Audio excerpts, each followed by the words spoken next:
The board will now come to order. Madam Clerk, please call the roll. Alderwoman Schweitzer. Alderman Oldenburg. Alderman Cone. Alderman Narayan. Alderman Vollmer. Alderwoman Velazquez. Alderwoman Sanier. Alderwoman Spencer. Alderman Browning. Alderwoman Clark Hubbard. Alderwoman Keys. Alderwoman Tyus. Alderwoman Boyd. Alderman Aldridge. President Green. Present. Alderwoman Schweitzer. Alderman Vollmer. Alderwoman Velazquez. Alderwoman Spencer. Alderman Browning.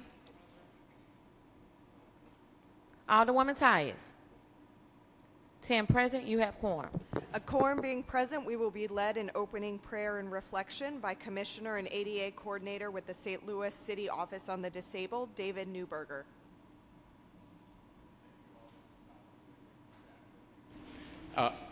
I wanted to let you know that there are a lot of people in our city who have disabilities.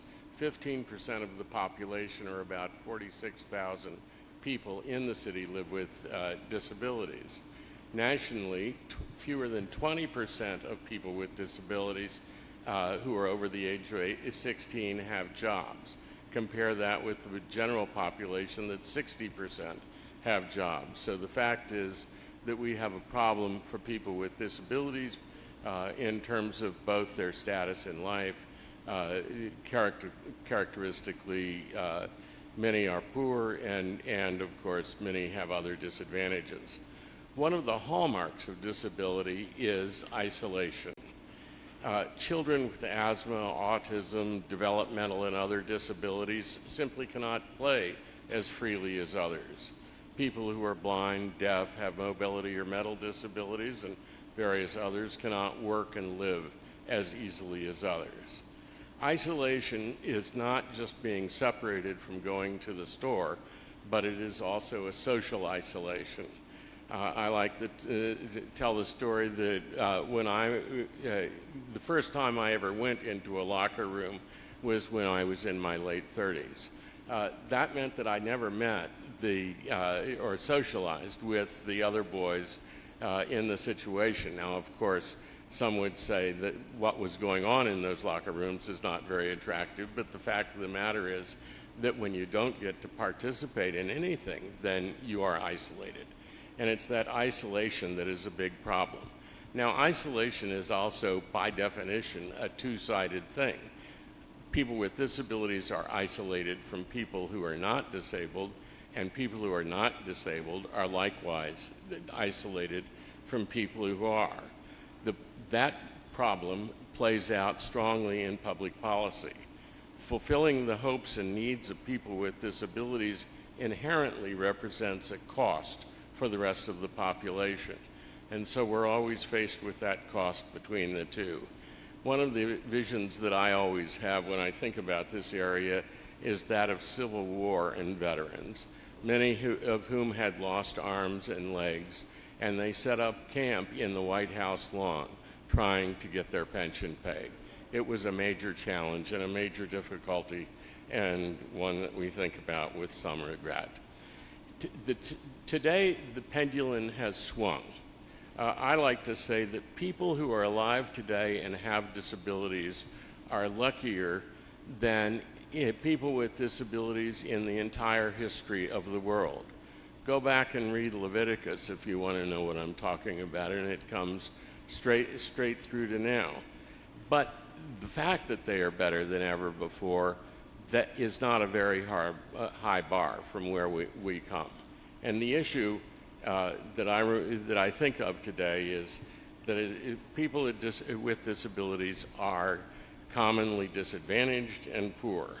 So as you perform your jobs for the city, we hope that you will always keep in mind that portion of the population that is frankly isolated for the rest of the country. Thank you. Amen.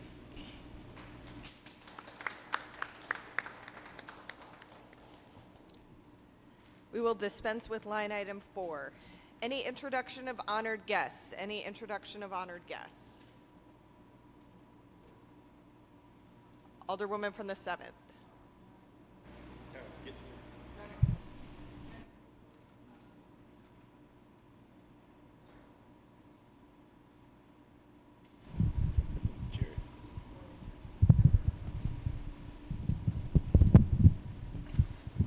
Thank you. Thank you, Madam President. Today, my special guest is Christiana. Christiana is a student at Collegiate. She's a very bright scholar. She's very involved in her community, and she's always asking me a lot of questions about the board and keeps up with what we're doing and wanted to come and see for herself. So I was like, come join us before we end session. So she'll be here shadowing today. Hopefully we can keep that in mind as we have discussion. I want her to have a good experience, and I think it's good for, our young people to see what is the business of the city and what are the decisions that are being made and see it firsthand. Thank you. Any further introduction of honored guests? Alderman from the 14th. Thank you, Madam President and members of the board. Happy Friday. Today, for my honored guests, I have my good friend, fellow co-worker, and candidate who's running in the State House in District 83, Mr. Ray Reed, up in the balcony, as well as all the activists from Action St. Louis that are here to make sure that we get the Tenant Bill of Rights done. They've been a big, staunch supporter of making sure that we get this legislation done. So thank you guys so much for being here. Any further introduction of honored guests? Any further introduction of honored guests? Alderwoman from the 10th, you are recognized on the approval of the minutes from Friday, June 30th, 2023. Thank you, Madam President, members of the board. I move that we approve the minutes from Friday, June 30th, 2023. Second. It's been moved by the Alderwoman from the 10th, seconded by the Alderman from the 3rd, that we approve the minutes from Friday, June 30th, 2023. Any discussion? Seeing none, all those in favor signify by saying aye. Aye. Opposed? Motion carries. Report of city officials. Report of city officials can be found in A, B, and C of the agenda and has been placed in the Google Drive for your review. Does anyone wish to take any bills or resolutions off of any of our informal calendars? Does anyone wish to take any of our bills or resolutions off of any of our informal calendars? Does anyone wish to take any bills or resolutions off of any of our informal calendars? Seeing none, please dispense with line item 8. 8, 9, 10, and 11. First reading of board bills. We have none. Please dispense with line item 12. Reference to committee of board bills. We have none. Please dispense with line item 13. Second reading and report of standing committees. The following board bill was reported out of Public Infrastructure and Utility Committee. Board Bill 79, sponsored by Alderwoman Velazquez, an ordinance directing the Director of Streets pursuant to Ordinance Number 70333, as amended by Ordinance Number 71394, to install speed humps to calm the flow of traffic on the 4000 block of Hartford Street, 3700 block of Gustine Avenue, 3500 block of Giles Avenue, 3200 block of Hawthorne Boulevard, 3400 block of Hawthorne Boulevard, 3200 block of Longfellow Boulevard, and the 3400 block of Longfellow Boulevard. The following board bills were reported out of Public Safety with the due pass recommendation. Board Bill 29, Committee Sub as amended, sponsored by Alderwoman Spencer, Alderwoman Boyd, Alderwoman Keys, Alderwoman Schweitzer, and Alderman Cone. An ordinance to prohibit persons from openly carrying or displaying any firearm readily capable of lethal use within the city unless the person possess a valid concealed carry endorsement or permit and provided herein, containing a severability and an emergency clause. Board Bill 82, sponsored by Alderman Aldridge, an ordinance requiring officers of the City of St. Louis Metropolitan Police Department to identify themselves as specified therein when requesting that a person consent to a search of their person, property, vehicle, or home when the search is not pursuant to a warrant or exception to warrant requirements under applicable law, where the officer has reasonable suspicion or probable cause for search and the search is not incident to a lawful arrest, and requiring that the officer inform such persons that the reasons for the request to consent to a search and that they may refuse to consent to a search or revoke their consent at any time during the search without consequences to them, and requiring that the officer create and maintain a record documenting the person's consent, refusal to consent, and revocation of their consent to a search which shall be publicly available. The following board bills were reported out of Transportation and Commerce with the due pass recommendation. Board Bill 51, sponsored by Alderman Cone and President Green, an ordinance pertaining to the transit sales tax imposed pursuant to Section 94.6610, Revised Statutes of Missouri, as adopted by the voters of the City of St. Louis on August 2nd, 1994, pursuant to Ordinance Number 63168, creating the City Public Transit Sales Tax Trust Fund, directing the Treasurer of the City of St. Louis to deposit funds received pursuant to said sales tax into the City Public Transit Sales Tax Trust Fund, Account 1, appropriating $12,506,000 from said sales tax for the period of July 1st, 2023 through June 30th, 2024 to the Bi-State Development Agency for certain purposes and containing the severability and emergency clause. Board Bill 52, sponsored by Alderman Cone and President Green, an ordinance pertaining to the transit sales tax imposed pursuant to Section 94.660 Revised Statutes of Missouri, as adopted by the voters of the City of St. Louis on November 4th, 1997, pursuant to Ordinance Number 64111, creating the City Public Transit Sales Tax Trust Fund, directing the Treasurer of the City of St. Louis to deposit funds received pursuant to said sales tax into the City Public Transit Sales Tax Trust Fund, Account 2, appropriating $12,506,000 from said sales tax for the period of July 1st, 2023 through June 30th, 2024 to the Bi-State Development Agency for certain purposes and containing the severability and an emergency clause.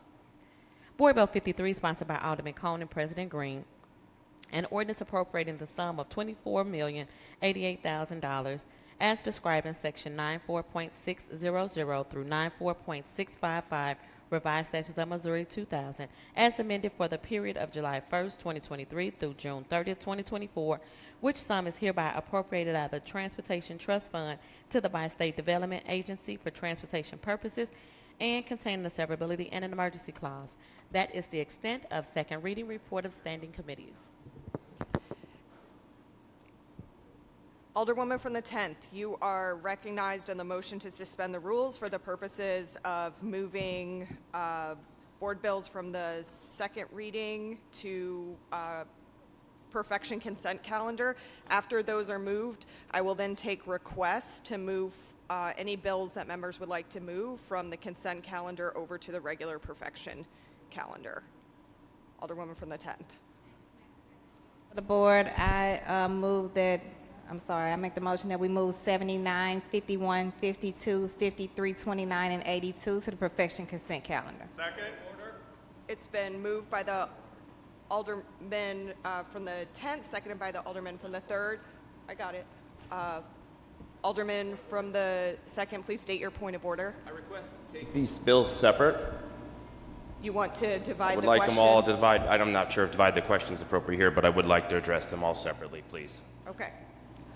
That said, Alderwoman from the 10th, would you like to make a motion on the suspension of the rules for Board Bill 79?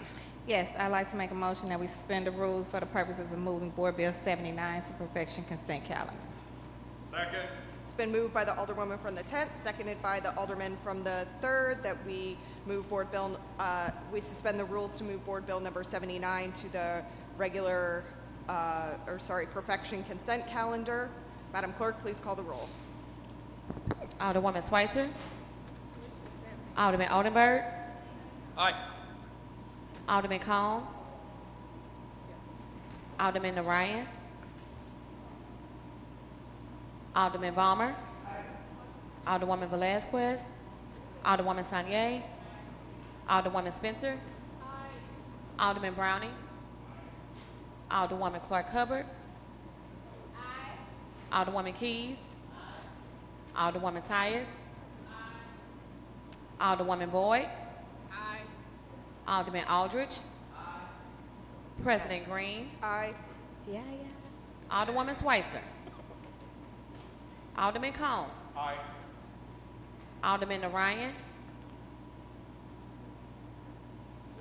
Alderwoman Velazquez. 12 aye votes. By your vote, you sustain the motion to move Board Bill number 79 from second reading to, there's been a request to put it on the regular perfection calendar. So please put 79 on the regular perfection calendar. So noted. Alderwoman from the 10th, you're recognized on the motion to suspend the rules for the purposes of moving Board Bill 51 to the regular perfection calendar. Thank you, Madam President, members of the board. I move that we suspend the rules for the purposes of putting Board Bill 51 on the perfection calendar. It's been moved by the Alderwoman from the 10th, seconded by the Alderman from the 3rd, that we suspend the rules for the purposes of moving Board Bill 51 to the regular perfection calendar. Madam Clerk, please call the roll. Alderwoman Schweitzer. Alderman Oldenburg. Aye. Alderman Cone. Alderman Narayan. Alderman Balmer. Alderwoman Velazquez. Alderwoman Sanier. Alderwoman Spencer. Alderman Browning. Alderwoman Clark Hubbard. Alderwoman Keys. Alderwoman Tyus. Alderwoman Boyd. Alderman Aldridge. President Green. Aye. Alderwoman Schweitzer. Alderwoman Velazquez. 13 aye votes. By your vote, you sustain the motion from the Alderwoman from the 10th to suspend the rules to place Board Bill number 51 on the regular perfection calendar. Alderwoman from the...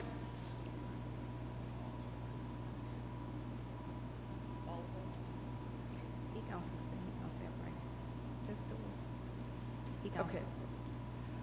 Alderwoman from the 10th, you are recognized on the motion to suspend the rules for the purposes of moving the remaining board bills to the regular perfection calendar. Is that the motion Thank you, now? Madam President. Yes, I move that we suspend the I- rules. Point of order, I no. don't think that he asked to divide the question. I'd like them all separate. He did.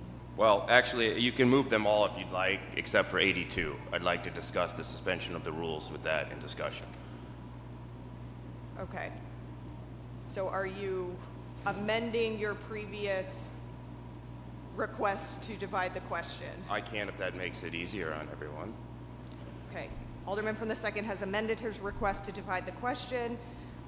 If we could take board bills number 52, 53, And 29.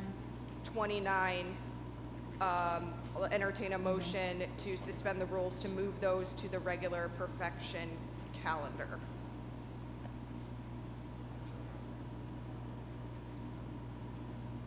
Thank you, Madam President. I move that we suspend the rules to move Board Bills 52, 53, and 29 to the perfection calendar. It's been moved by the Alderwoman from the 10th, seconded by the Alderman from the 3rd, that we suspend the rules for the purposes of moving board bills number 52, 53, and 29 to the regular perfection calendar. Madam Clerk, please call the roll. Alderwoman Schweitzer. Alderman Oldenburg. Alderman Cone. Alderman Narayan. Alderman Balmer. Alderwoman Velazquez. Alderwoman Sanier.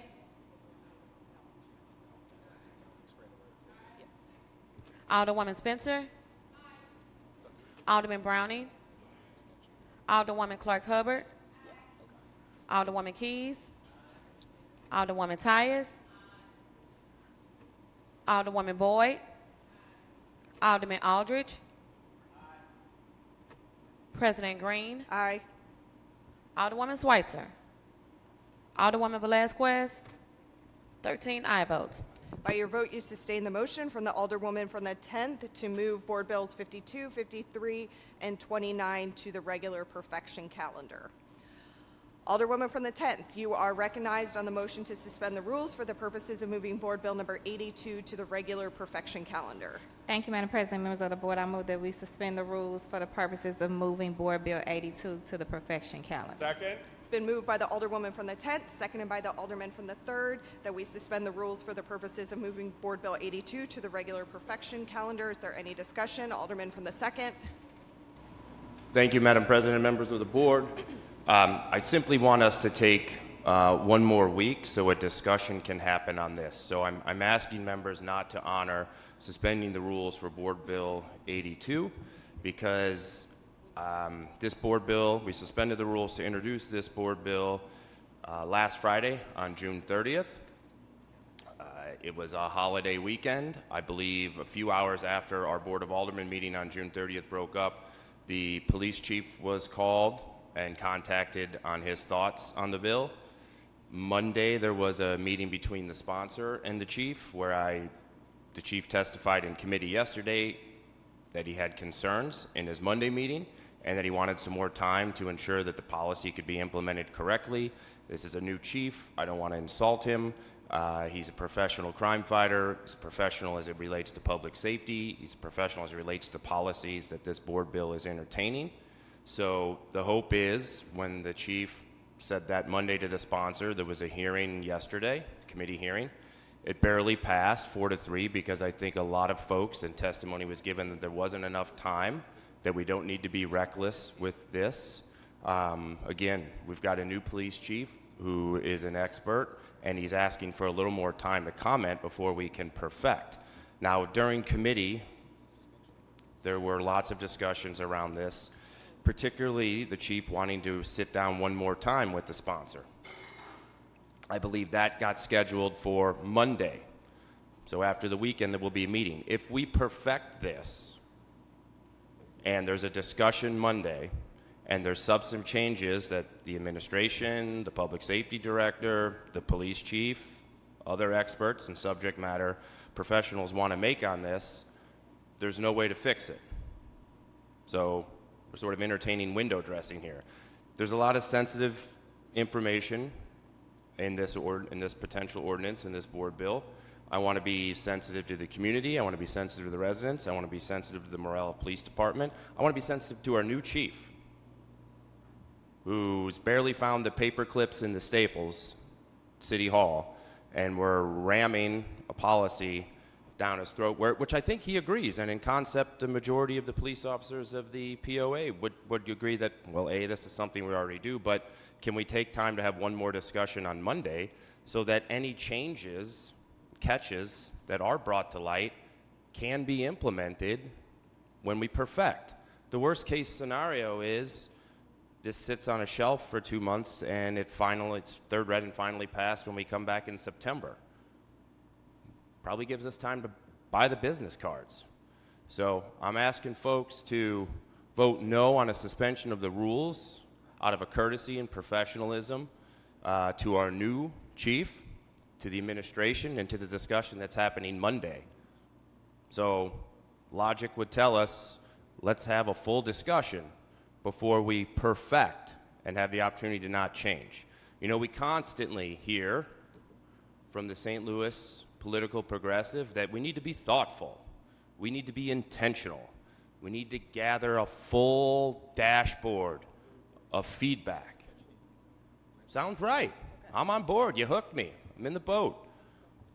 How about we start right here? There's a point of order.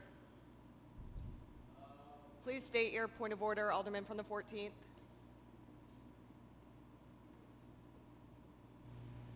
I believe it's Rule 47 that suspension of the rules is a non-debatable to have a discussion. You are correct.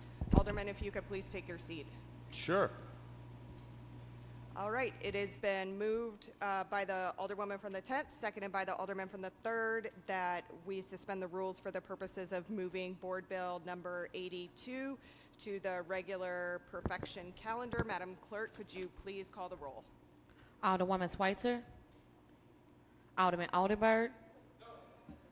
Alderman Cone. Alderman Narayan. Alderman Balmer.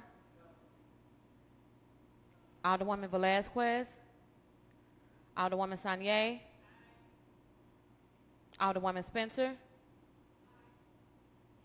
Alderman Browning. I'm sorry, I didn't hear you. Thank you. Alderwoman Clark Hubbard. Alderwoman Keys. Alderwoman Tyus. Alderwoman Boyd. Alderman Aldridge. President Green. Aye. Alderwoman Schweitzer. Alderman Ryan. Alderwoman Velazquez. Alderman Browning.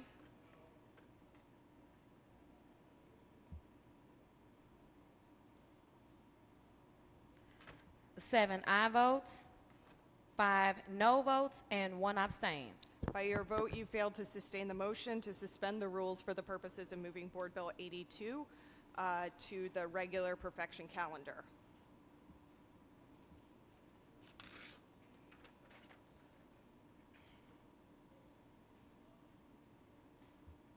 Report of special committees.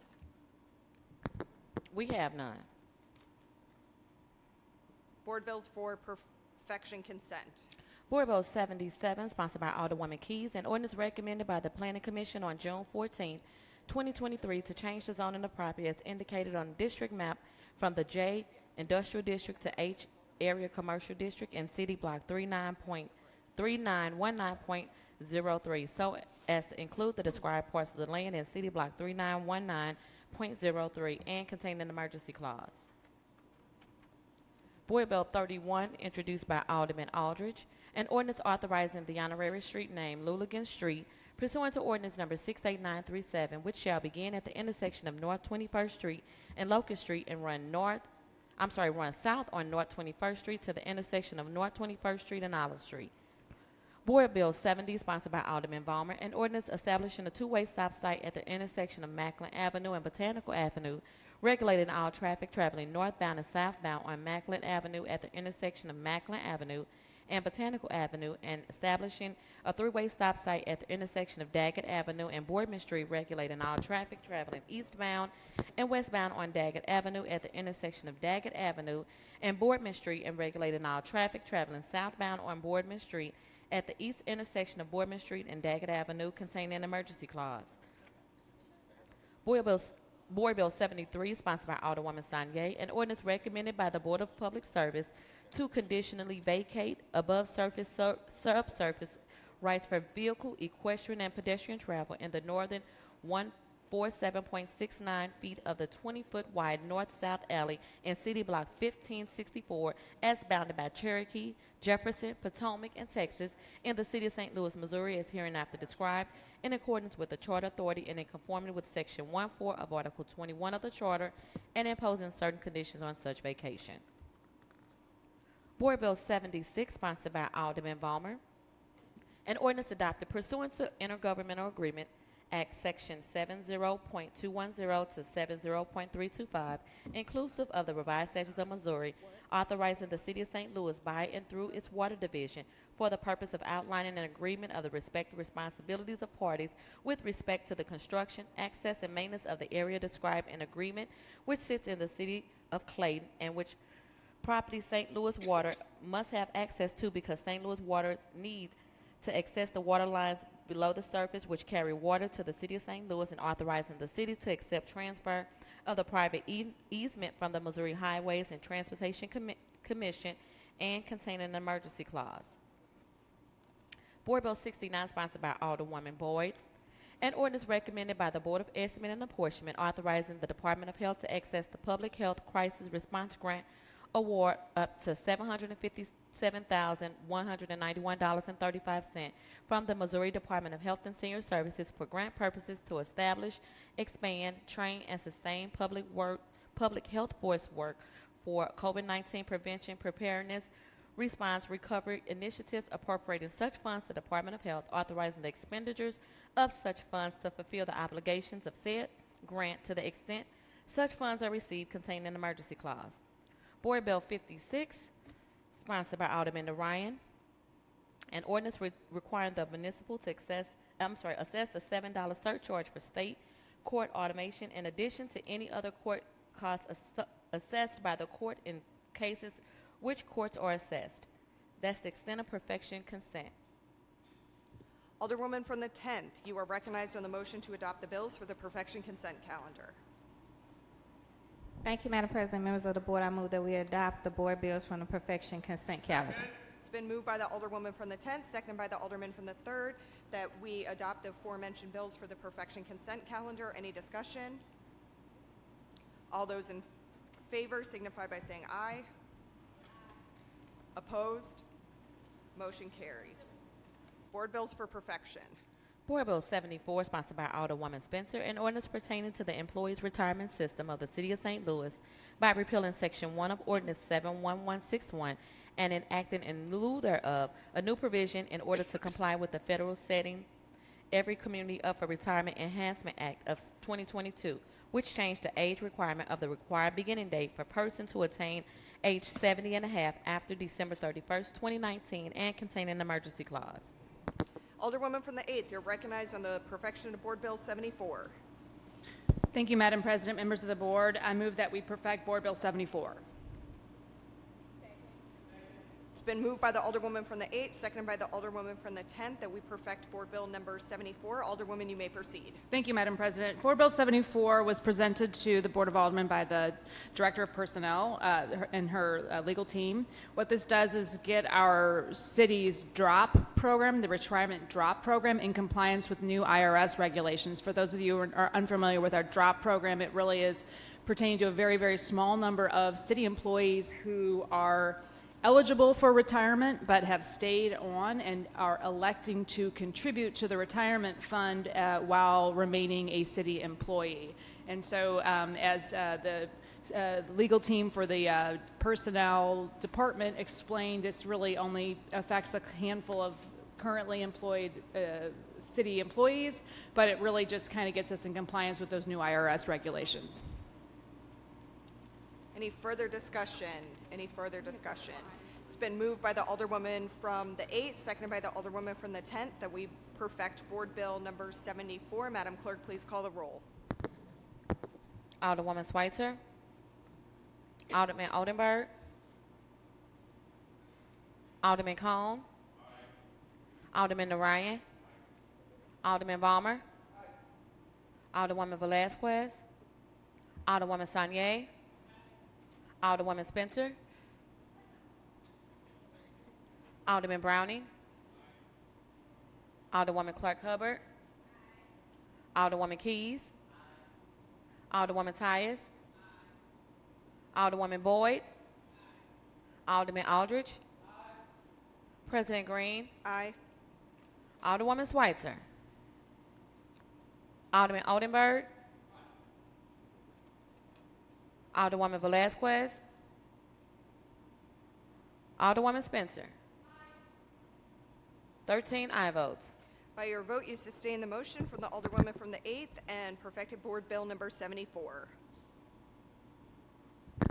Board Bill 79, sponsored by Alderwoman Velazquez, an ordinance directing the Director of Streets pursuant to Ordinance number 70333 as amended by Ordinance number 71394 to install speed humps to calm the flow of traffic on the 4000 block of Hartford Street, 3700 block of Gustine Avenue, 3500 block of Giles Avenue, 3200 block of Hawthorne Boulevard, 3400 block of Hawthorne Boulevard, 3200 block of Longfellow Boulevard, and 3400 block of Longfellow Boulevard. Given that the sponsor of Board Bill 79 is not here today, could we please place Board Bill 79 on the informal calendar? So noted.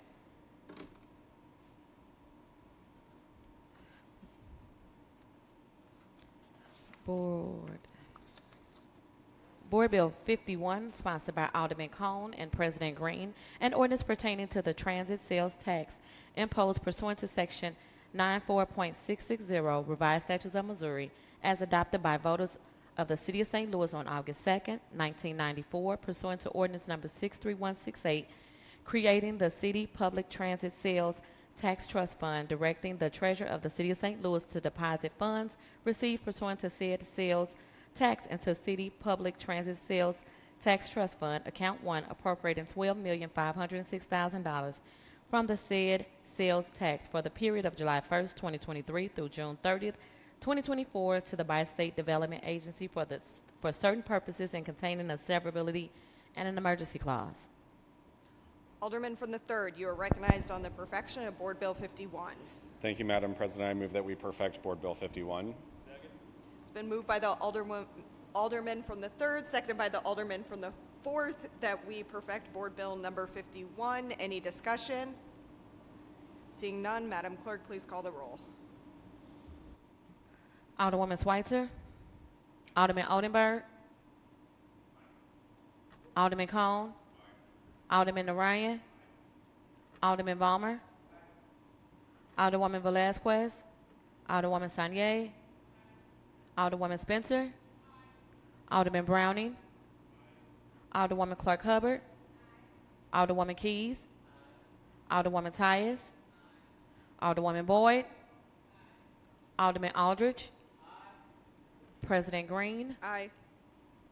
Alderwoman Schweitzer, Alderwoman Velazquez, 13 aye votes. By your vote, you sustain the motion of the Alderman from the 3rd to perfect Board Bill number 51.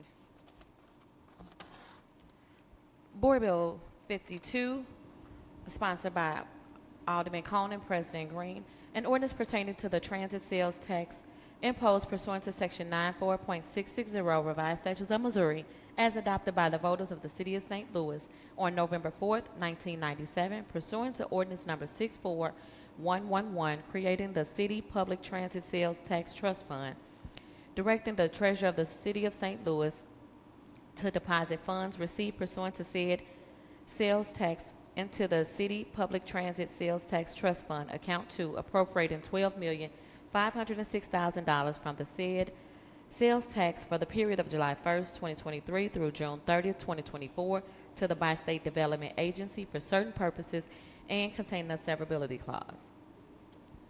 Alderman from the 3rd, you're recognized on the perfection of Board Bill 52. Thank you, Madam President. I move that we perfect Board Bill number 52.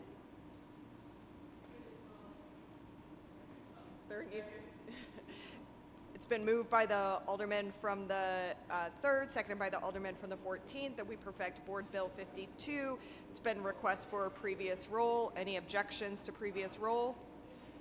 Hearing none, you have perfected Board Bill number 52. Board Bill 53, sponsored by Alderman Cone and President Green, an ordinance appropriating the sum of $24,088,000 as described in Section 94.600 through 94.655 Revised Statutes of Missouri 2000 as amended for the period of July 1st, 2023 through June 30th, 2024, which sum is hereby appropriated out of the Transportation Trust Fund to the Bi-State Development Agency for the transportation purposes and containing a severability and an emergency clause. Alderman from the 3rd, you're recognized on the perfection of Board Bill 53. Thank you, Madam President. I move that we perfect Board Bill number 53. It's been moved by the Alderman from the 3rd, seconded by the Alderman from the 14th, that we perfect Board Bill number 53. I heard a motion for previous roll. Is there any objection to previous roll? Hearing none, Board Bill 53 is perfected. Bless you. Board Bill 29, Committee Sub as amended, sponsored by Alderwoman Spencer, Alderwoman Boyd, Alderwoman Keys, Alderwoman Schweitzer, and Alderman Cone. An ordinance to prohibit persons from openly carrying or displaying any firearm readily capable of lethal use within the city unless the person possess a valid concealed carry endorsement or permit as provided herein, containing a severability and an emergency clause. Alderwoman from the 8th, you're recognized on the perfection of Board Bill 29. Thank you, Madam President. I'd like to move that we put this on the informal calendar for today and hear it next week. Madam Clerk, if you could please place Board Bill 29 on the informal calendar. So noted. That is the extent of board bills for perfection.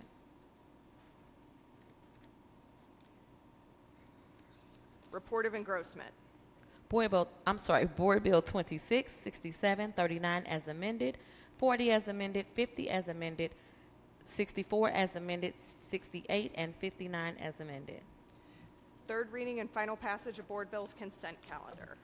Board Bill 26, 67, 39 as amended, 40 as amended, 50 as amended, 64 as amended, and Board Bill 68. Alderwoman from the 10th, you're recognized on the motion to adopt the third reading and final passage of Board Bills on the consent calendar. Thank you, Madam President. Members of the board, I move that we adopt the third reading and finally pass board bills on the third reading and finally passage calendar. been moved by the Alderwoman from the 10th, seconded by the Alderman from the 3rd, that we adopt the third reading and final passage of board bills on the consent calendar. Any discussion?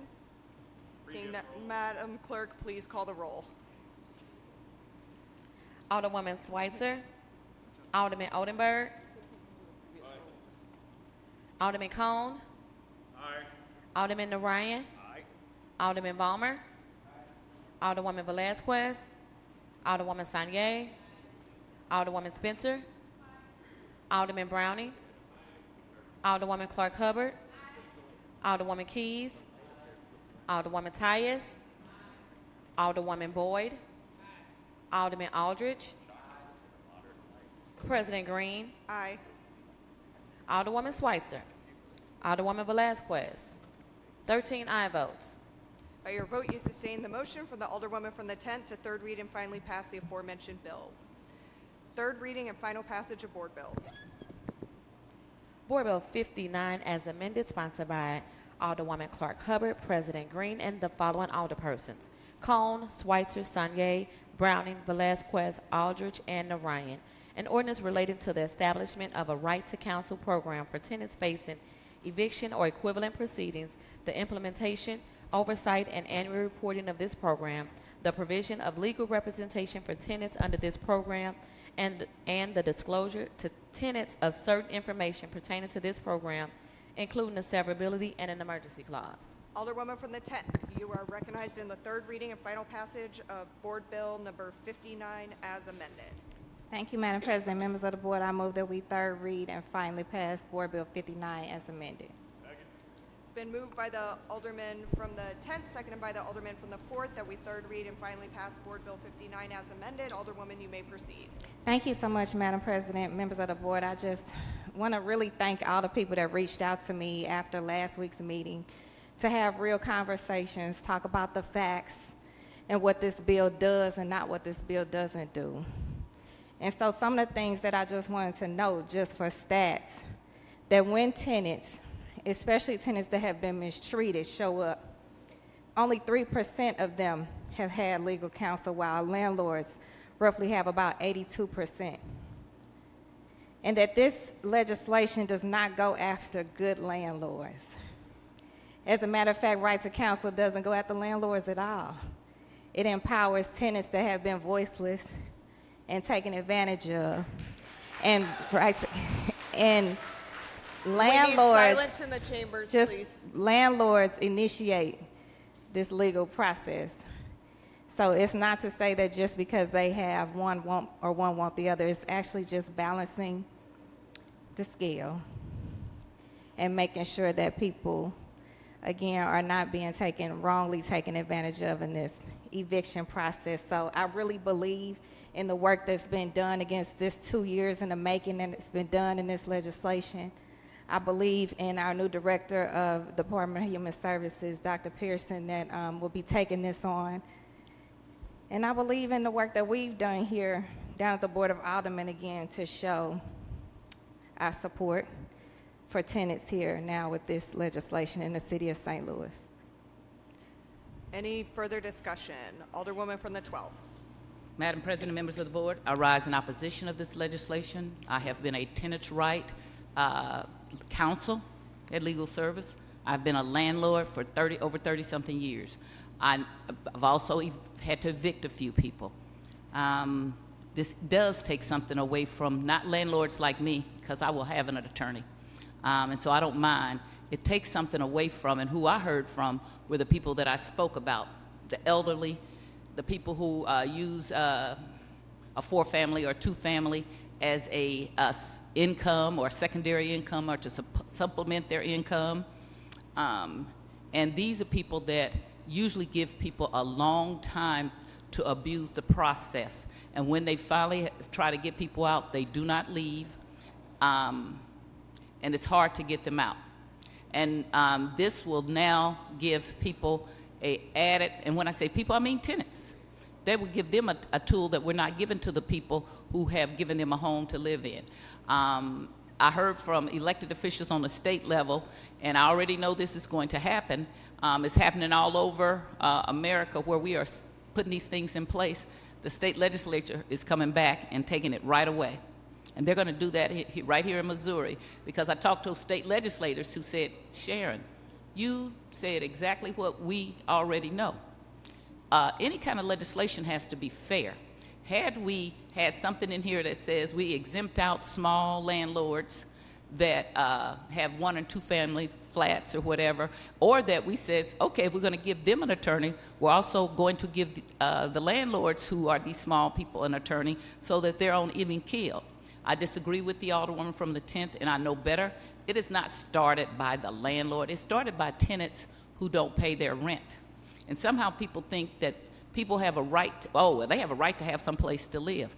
You have a right to have water. You have a right to have... We need order in the chamber.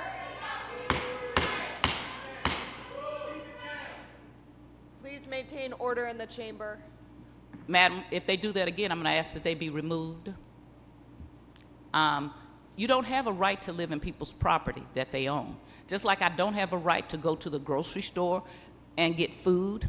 Just like I don't have a right to get water from the city of St. Louis. In fact, we're raising the water 40%, and the people don't have a right to get the water that they want to. And if you turn that water on, the city will come out and turn it back off, and they can arrest you. You don't have a right to electricity that belongs to Ameren. You don't have a right to Spire gas. You do not have a right to MSD's to sewer. You don't have these rights to things that you have to pay for. You have to pay to live in a park. Madam President. Madam President. Up in the gallery. Madam President. Madam President. Would the marshals... Marshal, remove. Would the marshals please remove?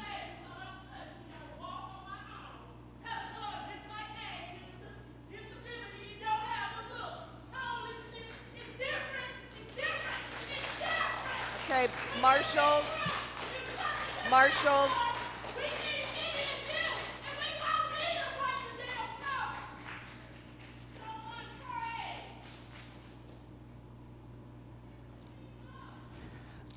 Those of you in the galley, I do not want to remove anybody from the chambers. I want to make that clear. But we do have rules around decorum, and while we might not always like what every member of this body has to say, each was still elected to be able to say what they need to say on behalf of their constituents. So if you have signs, you may keep your signs, but please allow the meeting to proceed in alignment with the rules of the chamber. Alderwoman from the 12th, you may And proceed. I will continue. I agree with that woman. Homelessness is a problem.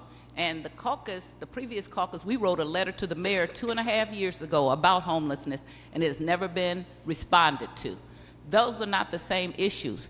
You may think it is if you're homeless, but private property is not government property. And this is what we're making laws that give people the right over private property that the people who own the property don't have. If you're a grandmother or a landlord who is small, you may not be able to afford an attorney, and you most certainly are not able to afford an attorney if the people who've been living in your unit do not pay you for months on end. And so the right to counsel, I'm not opposed to it for large landlords and people that have attorneys, but I am opposed to it if we show up and give people an attorney and then grandma shows up and does not have an attorney, because you do not have to have an attorney to file an eviction. All you have to do is go to the courts and pay the fee. Now, there's a couple of ways you can do an eviction. You can do a rent and possession, in which you have to serve the person and oftentimes have to catch them, or you can do what's known, you can do a possession, which all you have to do is post on the door, and if they don't show up to defend, then you get an eviction. I am not for people living in inhabitable places, but I'm also not for making it harder for people to collect their rent who are doing the right things, who are providing good places to live, who are making sure that the things that need to be repaired are repaired. Because if you don't get your rent, the mortgage company does not say, oh, well, you don't get your rent, so we're not going to charge you your mortgage. the gas company or utilities or the water, which, by the way, we just raised, which runs with the property. So if you have tenants in your place and using up water, you have to pay a water bill even if you're trying to get them out. So people act like they just like, well, we have a right. You don't have a right at the expense of other people. This has to be something that's fair and impartial, and it does provide for people who are unevenly yoked. But you're giving a right to people who are evenly yoked. When you have a grandmother or a person who is of less income and they don't have the ability to hire an attorney, and then they show up and the opposing people have attorneys that were provided by their tax dollars, that is not fair. I will always be opposed to that kind of thing. And I have, again, I will say, I am not opposed to making sure that people who are being mistreated, who have inhabitable places, who have been tricked under their leases, would have some right of counsel. But it is wrong to have right of counsel unless you also provide that for the people who cannot afford it, who own those houses. Are we also going to put some kind of bond up? Are we going to make sure that if in the end they lose, the alderman from the, I'm sorry, Alderman, I guess he is the third or fourth. Are you the fourth, third, fourth? The alderman from the fourth said last week that, yeah, well, what would happen is you can't collect, yes, it will take a little longer for you to get a judgment, and then even if you get a judgment, you can't collect it. But that time frame in which you may not be able to collect your judgment can make the difference between if you're able to pay your mortgage. And I think you all are not listening to an unintended consequence, which is that if the landlord loses the property, which I have had to have tenants that come to my places and live, and the landlord has lost the property, and they didn't even know the landlord had lost the property, and then they looked up one day, their deposit is gone, everything is gone, and they're searching for a place to live. It's not quite as simple as people want to make it. And if you get into this field, you will find out that that's true. And when you listen to people who have done this on both sides of the issue, then you hear a fair base. A lot of times down here, I hear people, they come up with a catchphrase, close the workhouse, except for we couldn't close the workhouse.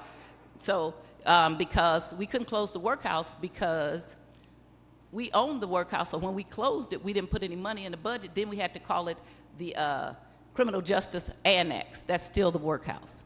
Because nobody heard, you can't just do that. Nobody wants to get into the weeds and hear the actual, what really is supposed to happen when you do something like this. I am not opposed to people having housing. I think fair, decent housing is something that should be provided by the government. It doesn't mean that we provide it with people who own personal property. No, people should not be able to abuse people. They should not be able to trick people. They should not be able to put them in housing that is not habitable. They should have to fix things up. But at the end of the day, if we're providing an attorney for someone, and it's not for big business, it's for smaller properties owners, it's for people who rent from smaller property owners, we're creating an inequity. And I'm not ever going to be supporting inequities like that. That is wrong, that is unfair. I heard from, as the Alderman from the 10th said she heard from all the people, I heard from all the little small property owners. In my own community, I have a lot of people who are seniors who live in two-family flats. They rent one part of the flat out and they live in the other. They are not wealthy. So this would affect them adversely, because if the tenant shows up with an attorney and they don't have one, then they're disadvantaged. And why are we creating such an inequity with when we wrote better legislation that would not happen? That is unfair. This is not a good piece of legislation. It's not a fair piece of legislation. From talking to the people on the state level, it's going to be overturned. Mostly when I've told people about what wouldn't work, it ends up not working and gets overturned. We passed some legislation about being able to pay for people to go to Illinois to get abortions. We lost that case. We lose all kind of cases. It's been over and over again because we do bad legislation. And then we don't want to hear it because in our minds, this is good, and so this is a good catchphrase, but this is not a fair piece of legislation. And if I was not a fair person, I would not have been working for legal services when I was in law school to keep people in housing, even though I was a landlord, because I still do believe in fair housing. I don't believe in unfair legislation and things that adversely affect one person as opposed to another. And so we are creating a class still that will not be represented.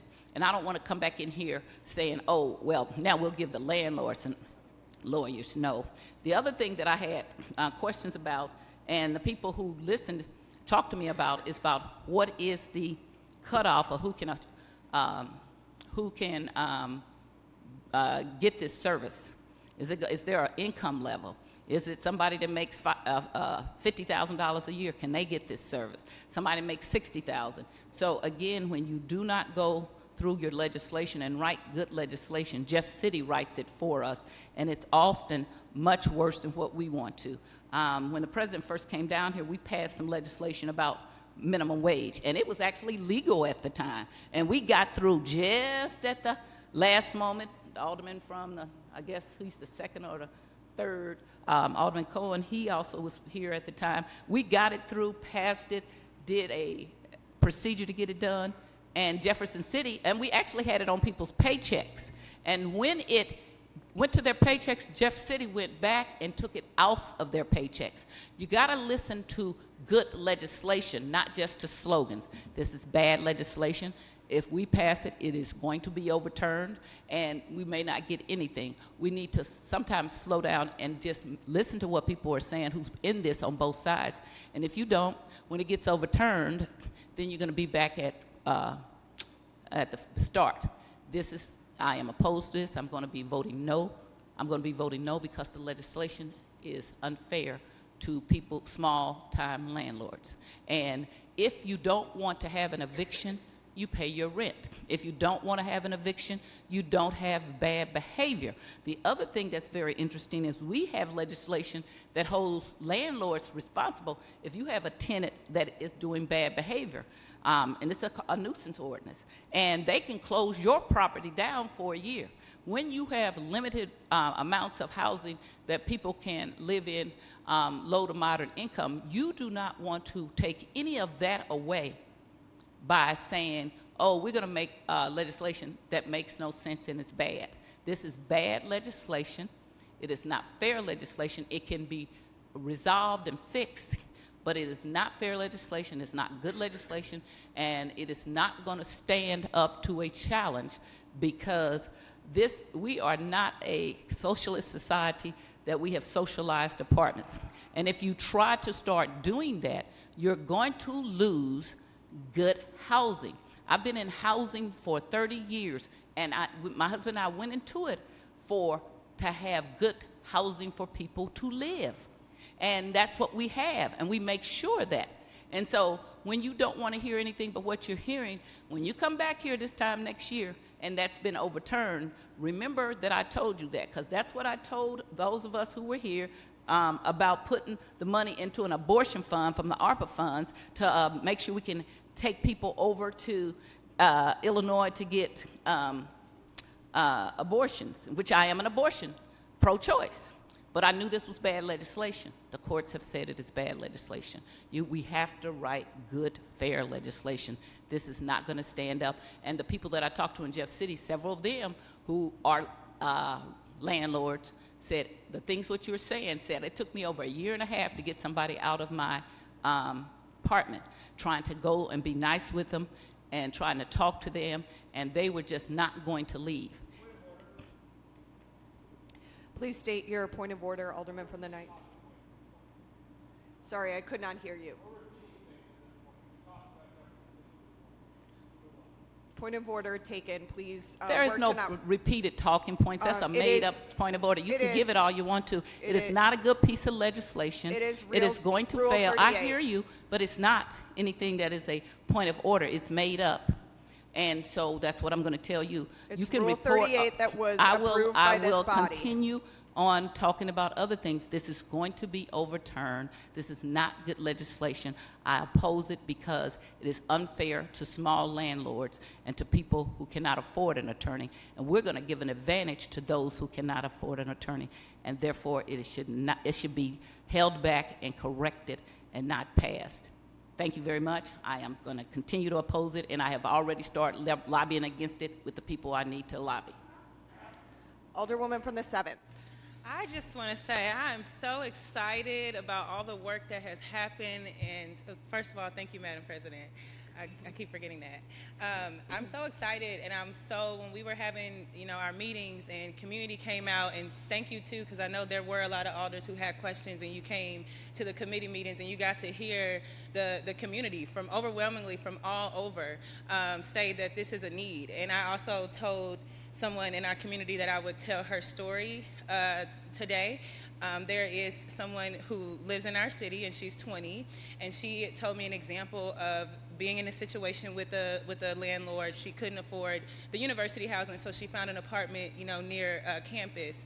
And her landlord, when she declined to do sexual interactions with him, began to treat her unfairly and began to, take her through things, and she couldn't access or afford a lawyer.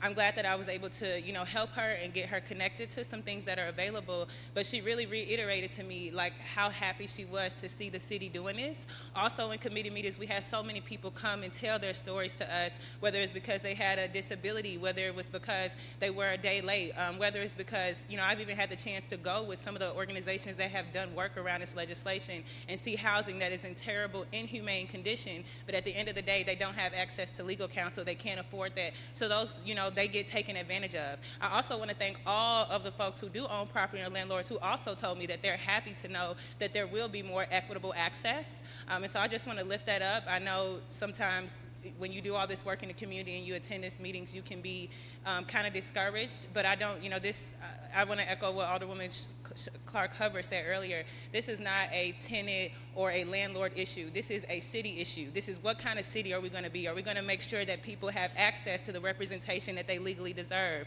Are we going to be honest about power dynamics? It's not a bad conversation. These type of policies make our entire city better. I have been in situations where I have been vulnerable to people taking advantage of me because I couldn't afford access to legal representation. I've never had the issue with landlords and people who were doing ethically and following things by the book, but certainly that's not always the case, and all you would have to do is go to some of the places that some of the organizations are here, Homes for All or Action St. Louis, who deal with tenants directly and have seen many of these instances. You can reach out to them and you can go and see some of the conditions that people in our city are living in. So I'm so excited that we are going to hopefully pass this legislation today, and I just want people to know at home, whether you're a tenant or a landlord, this is about having an equitable city, and that's going to be good for all of us. Alderman from the 9th.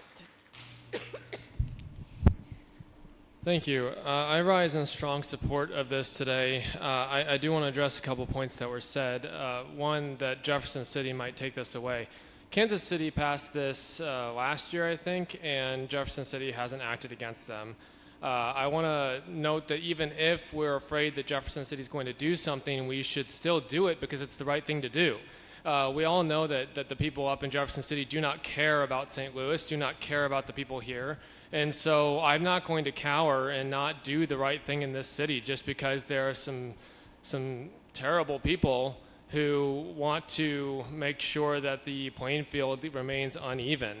I think that the status quo right now speaks for itself. We mentioned the percentage of tenants that come to court with landlord or with a lawyer right now, is pales in comparison to the amount of landlords who come to court with a lawyer. I don't think this is going to get rid of good housing in the city. I just think it's going to get rid of bad landlords. And I want to make sure that we're empowering people, that they feel like they have somebody there with them, that they're not alone when they're being preyed upon in this incredibly uneven relationship of somebody who provides housing versus somebody who needs housing. So I want to make sure that we protect our people, that we pass this forward today, and I want to really make sure that we're doing right by our people in the city. So thank you, everybody who's going to vote to pass this forward today. Big thank you to the advocacy groups who have really been pushing for this and getting people out to share their stories. As Alderwoman Sonia, you mentioned, I really appreciated hearing from people on the committee. It really drove home why we need this in our city. So with that, I'm going to yield, and I thank you for your time today.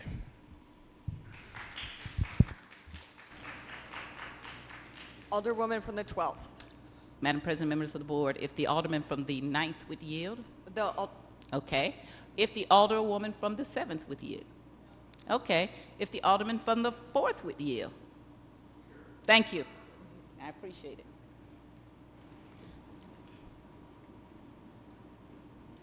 Alderman from the 4th, will you yield? Absolutely. Okay, Thank you Alderwoman, very you may much. proceed. Were you at the committee hearings that they had? Because you're a co-sponsor. I watched the committee hearings. I was not there. I'm not on that committee, so. Okay, and so I just heard about community. So community would be all of us, right? Not just one sector of a population. Is that correct? Sure. I mean, when I think about community, I think about the city of St. Louis. So are landlords community? They're certainly a part of the community. And so were there any landlords there speaking to the bill at all that you know of? I don't recall. I believe there were. There were. Excuse me, point of order. If you don't want to answer, then don't shout out. Be quiet. Because you had a chance to answer. I asked you first. So, Alderwoman from the 7th, don't speak when not at the mic. Alderwoman from the 12th, please do not yell at other members of this chamber. And they demean should them. be quiet when they don't want to answer questions. So I'm sorry, I couldn't hear you because the alderwoman was talking. There were landlords at the hearing. And were they in favor of the bill? There were some, I believe, who said, okay, this is a decent thing, and there were some who certainly were opposed. And were the landlords large landlords? Were there any smaller 1 and 2 family property owners? You know, to be honest, I'd have to go back and watch those Not hearings sure. again. It's been some time, and Okay. We've been doing a lot of different things here, so You I have. don't want to give you bad information. Okay, and so is it equitable in court, because you've done criminal law? I have. And so I was a public defender because I'm an advocate of that if somebody is being charged with a crime, they have a right to an attorney. And I've been that person. Got not guilty immediately. First 3 when I ever had got not guilty.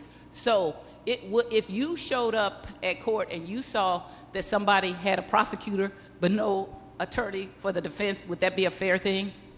No, I would say that that's a violation of that person's Sixth Amendment right.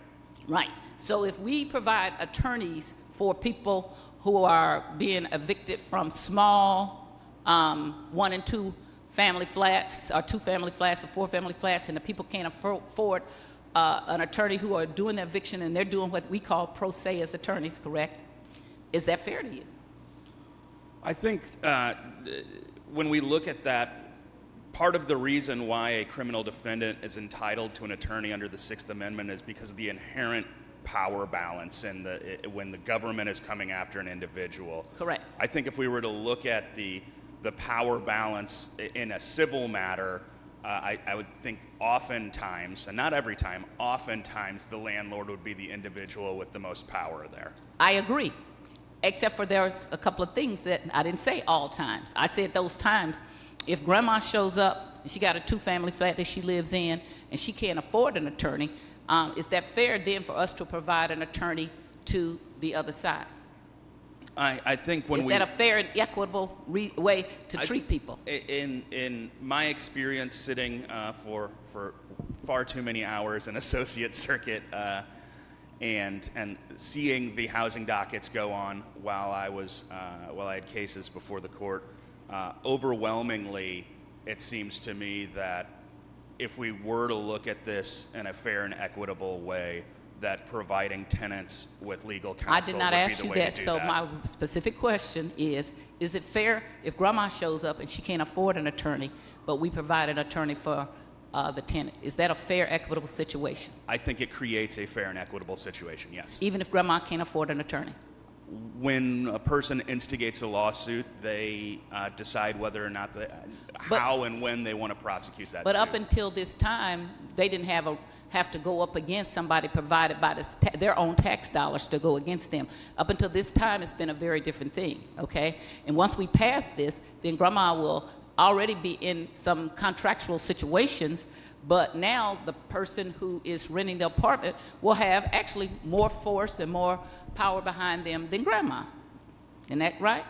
I think that these are I'm not really talking about large. It makes you want to make it large. I'm talking very specific, okay? Well, and I'm answering your question. I Okay. am. I think that it very much depends on the facts of the situation. I think oftentimes for a landlord, it doesn't much matter about having legal counsel because the eviction, the paperwork that you file for an eviction or for a rent in possession are basically form pleadings. Any landlord could, basically cut and paste the address and then tell the judge the facts on the ground. And I think that, grandma can do that as well as any lawyer can oftentimes.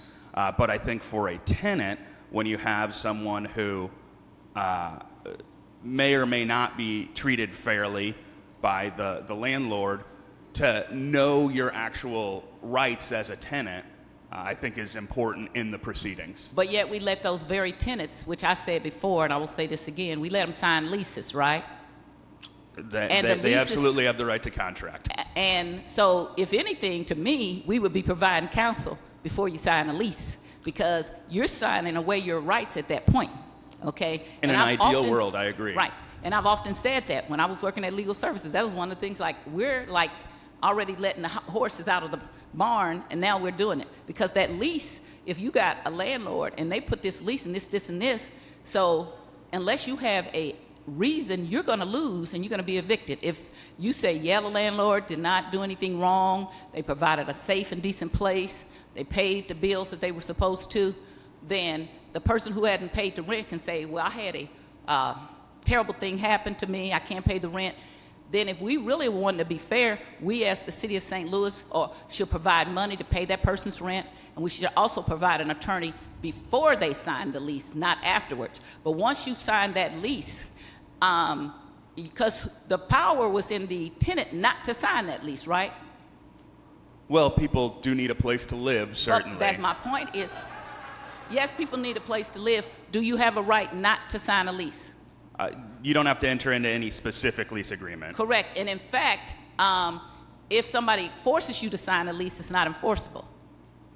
No, I mean, if someone had a gun to your head and said Correct. sign a lease type situation, no. I mean, you can't be coerced into it. Exactly. So then, so then if you sign that lease because you wanted some place to live, then that's on you to have gotten adequate counsel or talk to somebody before, or to sit down and go over that lease and make sure that you understand what's going on. That's correct?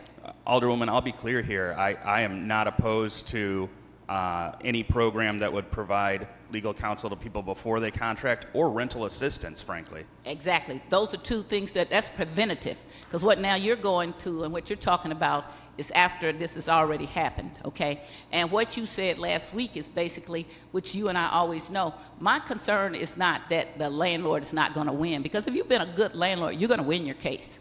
Mine is that what you said about collectability, to be able to collect. So if you're able to keep people in housing, even though the landlord has done nothing wrong, we're playing a shell game with those landlords, and I'm talking about the small ones, okay? And you're actually, you may be inhibiting their ability to live or to be able to have income come in.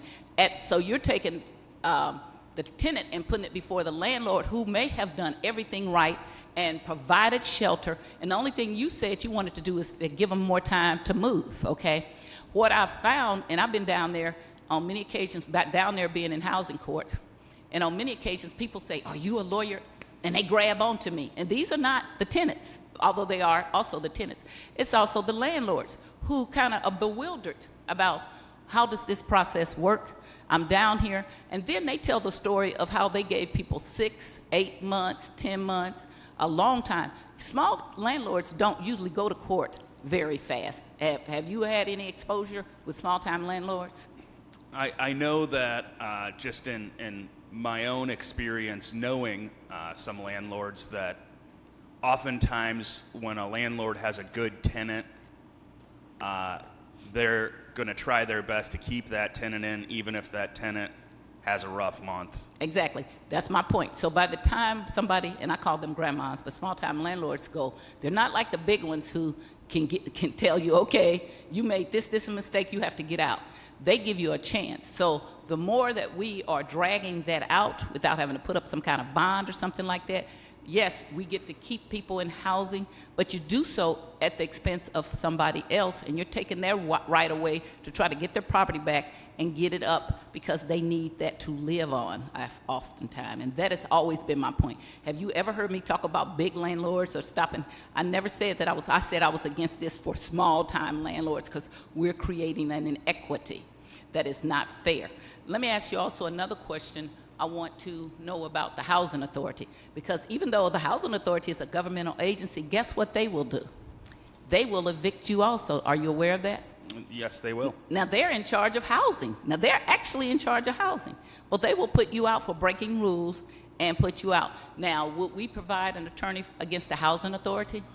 Ultimately, that's going to be up to whoever is in charge of administering this program. So it'll go out to a bidding process, and I think there's probably a few people on the short list that a few operators that we all are familiar with who will likely bid to administer the program, and some of the rulemaking surrounding that will be on them. But we both agree the Housing Authority should be the proper place to make sure people have housing. That's certainly a place to make sure. And so, but Housing Authority is part of the city of St. Louis. Yes, ma'am. So we would be, if we are suing the Housing Authority, we would be suing ourselves? Well, we wouldn't be suing ourselves. I guess the tenant would be. The city wouldn't be suing the Housing Authority. We would just be representing the tenant to prevent the Housing Authority from we would not evicting. be. We would not be. I'm saying we would provide a lawyer who would represent the tenant if the Housing Authority was suing to evict them. Sure, but under that lawyer's ethical obligations, they have a duty to represent their client, not the person writing the paycheck. Okay, so then, so we haven't, that's not no place in our legislation about if we would provide lawyers for people who are sued and put out of the Housing Authority. I'm not sure I follow the question. I said there's nothing in there that prevents us, though, from suing, representing the tenant who is being put out of a Housing Authority property. Let me just ask to make sure I understand your question. Sure. So you're saying there's nothing preventing these funds to be used by a program that is being administered by a third party to hire a lawyer to protect a tenant against an eviction proceeding by the Housing Authority? Correct. Yes, I think that the funds can absolutely be used for that. And so, in my experience, and the Housing Authority has all these real highbrow rules. I've been dealing with them for a lot of years. Like they made us put dishwashers in places that I just thought was ridiculous. And I put central heat, but I didn't have a dishwasher for a lot of my years. And to me, a dishwasher is not an essential element of having to live in a house. I certainly enjoy mine. Me too, but I didn't have one for 10 years, okay? And I still lived, and I washed my own dishes. So, but the Housing Authority have all these rules, and if you do not follow them on either a tenant or a landlord, they can take you off the program. And so the thing that they can do, what they don't have to do is evict. They just take you off the program. And if they take you off the program, then you no longer, a lot of times, can pay your rent. Now you're in that place, let's just say in a place, and the Housing Authority takes you off. And they tell you that you no longer have a lease and you need to get out. Now at that point, the landlord hadn't done anything, but we would then try, because then it's unlawful you unlawfully detain something that you stay in when the lease is off, right? Is that correct? Yes. Okay, so then what would happen is that the Housing Authority no longer pays your rent, So of course the landlord is going to say, you cannot stay here. At that point, we will provide an attorney for the tenant who really maybe feels like they haven't done anything, may not have done anything, maybe that the housing authority is wrong, or maybe the tenant has done anything. But now, if you've been used to getting, people often say Section 8, which I am a defender of Section 8. It's not Section 8, it's if the landlord is doing a good job managing, but other programs too. So now you don't have this program that pays your rent, and the landlord says, well, I need my apartment back because I can't afford to not have this apartment have income. We would then hire somebody to protect that person's right to stay there. So we would not be hiring them, It would be provided. The administrator of the program that's being set would up then bring somebody in. Well, I think when you look at this realistically, where I see these things most likely headed to, based on the way that I've seen just tenants' lawyers work in general, is they're going to look for particularly egregious cases, and then they're going to be they're going to be negotiating settlements either on money or on return of the property to say, hey, give me 10 days to move my stuff out, and I'll leave it in decent condition, and you'll have some certainty on when you can relet it, things of that nature. And what if they don't? Well, I think that's why having an attorney matters, because I'm sure as you've dealt with it over the years, it's different when it's coming from your attorney, the person representing you, when you say, hey, listen, this is really in your best interest to do X, Y, and Z, so let's come to the table and let's make a deal. And then we're going to honor our part of the deal. And so what I'm telling you, I actually have had that. And you know what the tenant did? Didn't honor the deal and stayed there. Okay, now the attorney was allowed to withdraw, but then you still have to go through the things of filing, sheriff, removing the people. Okay, so it doesn't, if they haven't honored their deal with the landlord, you now are giving them an honorable motive that they will if they get an attorney. Okay, that's not also always what happens. Sure, and I think, most judges, if the lawyers come to the judge and say, hey, judge, we've reached an agreement here, the tenant's going to move out in 10 days, return possession, the tenant tells me things are in good shape, so on and so forth, the judge will say, okay, well, we'll see you here in, 2 weeks, 30 days, whatever it is. And if that deal is not upheld, in my experience at least, judges are not thrilled in civil cases when the two sides have reached an agreement and then one side says, actually, never mind. The judge tends to come down pretty hard on that. And they will. It just takes, I'm not talking about that, because the first thing is, if a landlord hadn't done anything wrong and has done everything wrong, even meeting with a lawyer that's provided for the other side, they're going to win, okay? Because they're going to say, this is when my rent is due. My rent was not paid. Here's my lease.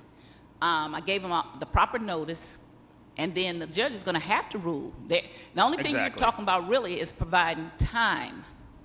And what I'm saying is, somebody who can afford it, okay. But if you start to make time something that makes people have to take longer to get their apartment back, and I will say that the judge doesn't also just accept, oh, well, I'm going to leave it nice. Landlords take pictures. I take pictures before you move in my place. I take pictures during you're in my place. I take pictures after, because we don't want any, and I make you sign and check everything about, is my refrigerator good? Is my dishwasher good? Is my microwave good? Because I have all these things in there. And you have to run it, and then you have to sign. Because all of a sudden, then they start talking about what didn't work, when in fact it did work. And the judge is not going to normally accept just, oh, that's going to be in good condition. But if they didn't pay their rent, unless you have a substantial deposit, which at this time in the state of Missouri you can do 2 months security deposit, then and oftentimes that doesn't cover it anymore, because if they tore up your walls, you got to repaint, they break your appliances, that money is gone just like that. I got rid of carpet because I got tired of red Kool-Aid stain and purple Kool-Aid stain, so we went to a hardwood floor because that was always there. So the issue that I continue to have is the length of time for you to get your apartment back if you have been a lawful landlord. If you've not been unlawful, I'm going to be on that side of trying to fight for the tenant not only not have to stay there, find some place that's habitable, and that they should not have to pay rent because it was inhabitable, which is what I argued as legal services oftentimes, that if you rented an inhabitable place, and that's being something that's not up to code and standard, you should not have to pay rent for that. But I'm not talking about those people. I'm talking about the people who do what they're supposed to. That's my problem. So my next thing is we have something that comes under what's called, you can have year leases, 6 months leases, or you can have no lease and then you become a month-to-month tenant. And if you're a month-to-month tenant, all I have to do is give you that notice that, hey, at the end of this month, you are no longer going to be my tenant, and you don't have any right to stay in my property. Is that correct? That is correct. Okay, I don't do month-to-month because I think that is just horrible. I mean, it's a lawful way to do it, and for some short-term things, which we're dealing with short-term rentals, but I don't do them because I think people ought to know when their lease ends and then be able to know that if they have to, we are required to give them 2 months notice, which I don't have to. I can just say your lease ends, but we give 2 months notice if we're not going to renew, and the tenant has to give us 2 months notice, so then that gives you some continuity to be able to get out and find you someplace else to live. And normally we don't do that even with tenants unless it's a tenant that's creating a problem. So now, so if we have a month-to-month lease, do you also anticipate if somebody says, hey, your lease is over, that we would, that the people who are assigned to assign attorneys would be representing those people, even though they knew it was short-term? Ultimately, again, that would be up to the administrator of this program, the way that they allocate those attorneys. But if I was administering the program and you had a situation like that where someone has had a lease of months or years and then continues to stay in, and this is common with smaller landlords, you sign a lease in December, and then a 12-month lease, and you just don't renew that lease, and then month 13, 14, 15 goes on, and if you got a good paying tenant in there, right, okay. Right. But then each side can give the other typically 30 days notice. Correct. and to vacate. Right. Again, I think it's all going to come down to an allocation of resources, and if the administrator of this program sees a clear-cut case, I don't see why they would be spending a lot of the resources on that. I think this is to protect tenants from the not great actors out there. The abuse. And I don't have a problem with that. So my next thing is, what about tenants? So we have something called a nuisance ordinance here. Mm-hmm. And when tenants act out, we wrote it and created. And so if tenants act out, we notify the landlord, hey, we've been getting calls about your tenant, with police being called, blah, blah, blah. They don't sit down mostly with the tenant. They sit down with the owner of the building and say, you're responsible for the tenant's action. So if that is done, then the landlord can then evict. You can also evict under Missouri law very quickly if somebody is doing an illegal act like selling drugs. Absolutely, or manufacturing drugs. In fact, you can get drugs, 10 days notice and get them out of there, Mm-hmm. okay? If they're shooting guns and things like that. So would we anticipate the attorney would represent those people also? Again, Alderwoman, I think that's going to come down to the administrator of the program and how they allocate resources within the program. I think that there's going to be prudent ways of allocating those resources, but it's also going to depend on the caseload coming in. Right now, we know that we have a pretty serious backlog in the courts, on the civil side particularly, that includes a lot of these rent and possession and unlawful detainer cases. I think part of the goal here is to clear some of that backlog that came into place during almost 2 years of not having the courts operate efficiently, at least. And so, but we didn't put anything in our legislation preventing such action. So if the administrator wanted to, and there was still funds, they could try to represent somebody ultimately who was being put out under the nuisance law. They could, and Okay. I think that You don't think if, they will? If that, yeah, I don't think they would, and I think if they did, that it would simply be to negotiate a place for that person, a place for that person to get out, get their stuff, and go, and say, you know, sometimes you say, hey, I can't be out on the 2nd, but I can be out on the 6th, and most landlords are going to say, great. That's what to say. That wouldn't be a need. That would be a waste of resources, because if you're trying to get somebody out and the city is on your back because you got a bad tenant and they're saying we're going to close your property down if you don't get that tenant out of there, then to me, that's what I'm talking about, the kind of things we would say, okay, you cannot represent somebody who is being put out or evicted because the city has said this is a nuisance tenant. And so those are the kind of loopholes that I think that need to be closed, okay? Those are my things. Mine, again, will never be about somebody who is renting property out to people, tricking them. It is that. And also, I find it's kind of weird that the housing authority is the very people that should be keeping people in housing, but they can evict you. And that is one of your last resources unless it's a homeless shelter, okay? So to me, while you're focusing on these landlords, remember our housing authority is a landlord and they will shut your funds down. And so maybe you also need to be looking at that and saying to the housing authority, if you shut the funds down, that you have to keep paying until the tenant is out of the property, because they're the one really making the landlord have to evict if they shut. And it doesn't just have to be for non-payment. It can be for if you move your boyfriend in or your girlfriend in. So there are some things that are just not covered in my experience, and I have a vast experience of landlord-tenant on both sides of it. There are things that are not covered and should be covered, and that's why I say this piece of legislation is unfair, and it creates an unfair burden on some small-time people. I have never talked about the large landlords because I hear about them all the time. I, again, get tenants who have been fooled, and I try to help them. And I help them write letters and saying, give me my security deposit back, all of those things. But when you're going to tell the grandmother that she has to show up and she doesn't have an attorney, and we're going to provide one so that the person can stay in longer, and there's not really a good reason except for we're just trying to keep them in housing.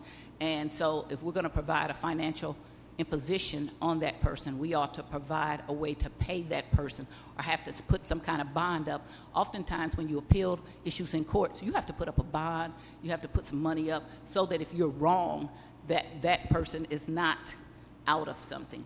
And right now, the grandparent or the small-time landlord doesn't have a right, and that's why I'm opposed to this. I do want to thank you because it is easier to ask people who have a knowledge of something so that they don't just get into, I want to, okay? I want to is not what our laws are made about. It's about, is it fair and equitable and something that will be good for all? And even if you have a group of people who want something, because I want Oprah's money, but if I show up at the bank, if I show up at the bank and write an Oprah check, I'm going to not be successful in what I do, and I will probably go to jail for it. So I want to thank you for answering my questions. I appreciate it. I have no further inquiries, and I will continue to oppose this bill because it is full of holes that should have been taken care of, and it's unfair and unequitable to small town people. And so, yes, I'm not, and no, everybody up at Jefferson City is not a bad person. People have difference of opinion. People have other experiences. The people that I talked to actually had experience as being a landlord and found that they didn't think that was fair, that you was classifying all landlords, and especially found that when I talked about small-time landlords, that was not a fair and equitable thing to do. And so we can always clean up our board bills, and we didn't, and I will be voting against this as this is not good legislation. Any further discussion? Any further discussion? Alderwoman from the 13th. I'm fine. I know STLTV gonna say, why didn't you go over? I'm sorry, I didn't go to my mic. I just wanted to be very transparent. I'm not against the tenants rights. I'm not against that or them getting assistance. The only question I keep asking, and it seems nobody gives me an answer, is why are we trying to create a position when we can hire city employees to fill the positions that we have open? We have an organization that does the work, so why are we making sure they're taken care of to help these tenants? That's my question, and nobody answers me. I just keep looking at, we're creating a position to oversee this, but we have an organization, what's the name of it? Legal Services Eastern Missouri, that does the work. And so to me, it would be more logical to take those dollars and put it in that organization so they can do the work and continuously doing the work and helping those tenants, because I just can't see the logic about adding another position. That's the challenge I'm having with this. Because we can't hire forestry people, building division, refuge people, and so now we're talking about creating another position. So that's my take on this whole thing. Nobody can seem to answer it. Nobody wants to compromise and say, well, maybe we can look at it this way. So that's the challenge I'm having. So I look at the people that are dealing with this are going to suffer. And again, we're going to try to find a position to fill that we can't fill the basic positions. So that's my question. Thank you. Alderman from the 4th.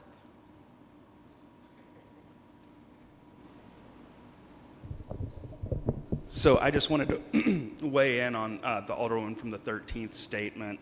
I think that these funds will go to, it'll go through a bidding process, and I think it's likely that an entity like Legal Services of Eastern Missouri, I can't say it will be Legal Services, but some entity like that is likely to be administering this program.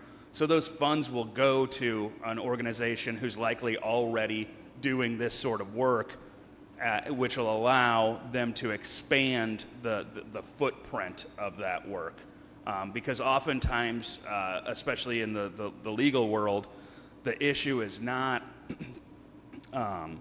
finding people who can do it. It's the ability to pay someone to do it. And so these funds will go to some entity, I imagine, which already has a substantial footprint in this area, in order to make it an even larger footprint, is the way that I look at it, at least.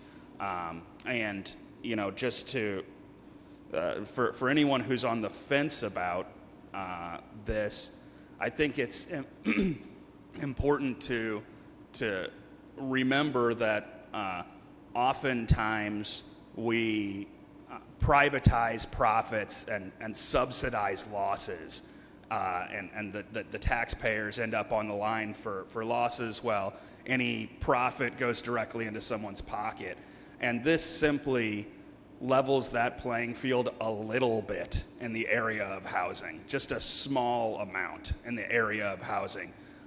The people who are going to be represented by this program are oftentimes going to be the most vulnerable people in our society. As the alderman from the 9th pointed out, I guess a week ago, for all the calls that we get about people, setting up tents or panhandling on the side of the road, things like that. If you don't want to see that in your neighborhood, ensuring that people are in housing is a great way to do that. And this is not a complete solution, certainly, but when we look at this as a part of the puzzle, and we also look to things like the alderwoman from the 14th pointed out, or 12th, excuse me, pointed out, we did have, and I believe will continue to have, some sort of rental assistance to try and keep people in their houses. I'm certainly open to looking at issues with the housing authority, issues with problem properties, things like that to keep people in their homes. This is not a complete solution. This is a one puzzle piece, and so I'll be supporting this. Thank you. Alderwoman from the 13th. I guess my question again is, will we create a position to run this, or how will these dollars be distributed? Alderwoman, are you trying to inquire of the alderman from the 4th? Yeah. Alderman from the 4th, would you yield to questioning from the alderwoman from the 13th? I will. Alderwoman, you may proceed. So, because what I kept hearing is they're going to have a director that will allocate the dollars to wherever. And so that's my question. So why can't those dollars be allocated to an organization and then they feed back to us to say, this is who we service, this is how, things were done? So I'll lay out the way I see it working and see if that makes sense to you. If not, I'm happy to try and clarify it more. I just don't want to be missing each other.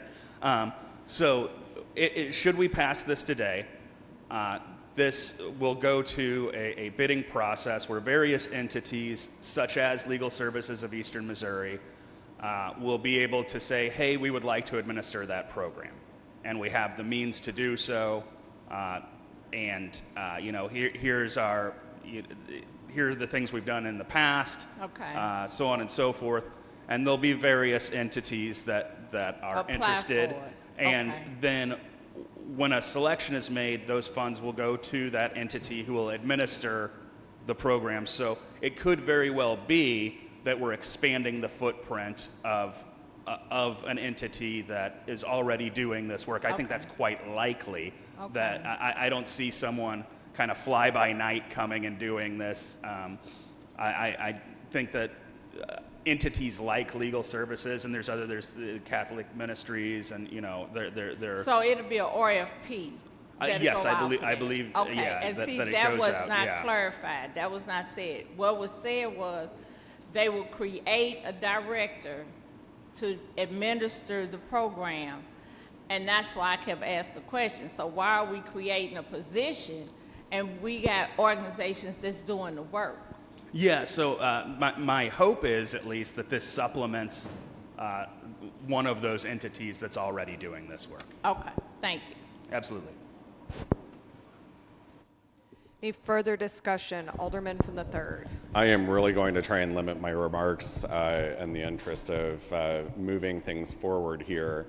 I voted to abstain on this particular piece of legislation last week, partly because the Prop R, which passed overwhelmingly by the voters of this city, is very broad, very vague. I've had many conversations in the past week and a half, 2 weeks, about conflicts of interest and what those might be. Prop R is very broad in its language, says may have a personal or financial benefit.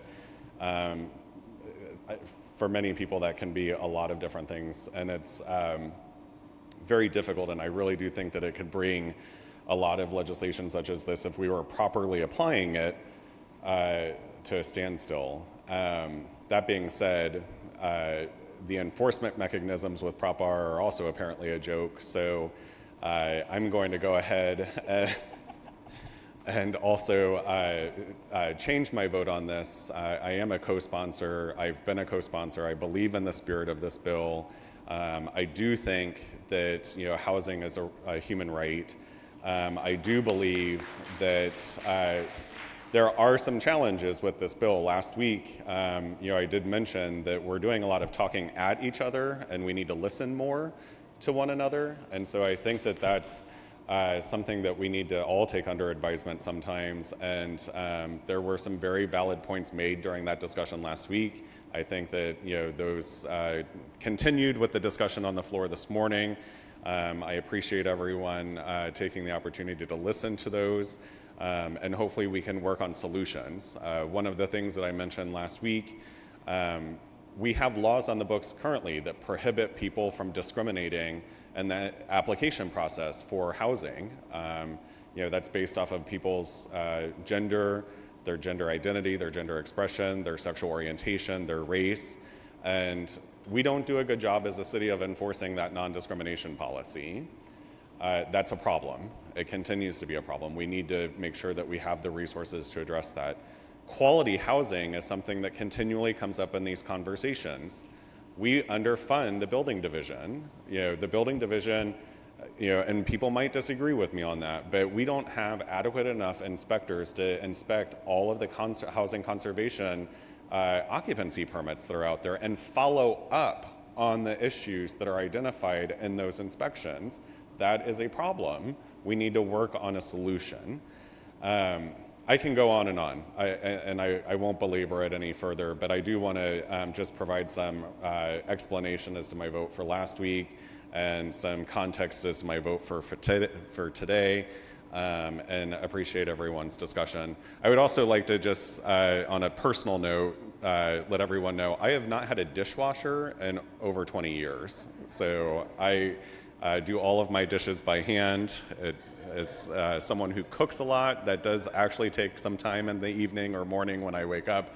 But not every house and not every quality apartment, and I do live in a duplex, so I live in an apartment, but I've not had a dishwasher for the better part of over 20 years now. So, and I'm okay with that. I have a lovely apartment. But thank you all for indulging me this afternoon or almost this afternoon, and look forward to the rest of the discussion in the meeting. Thank you.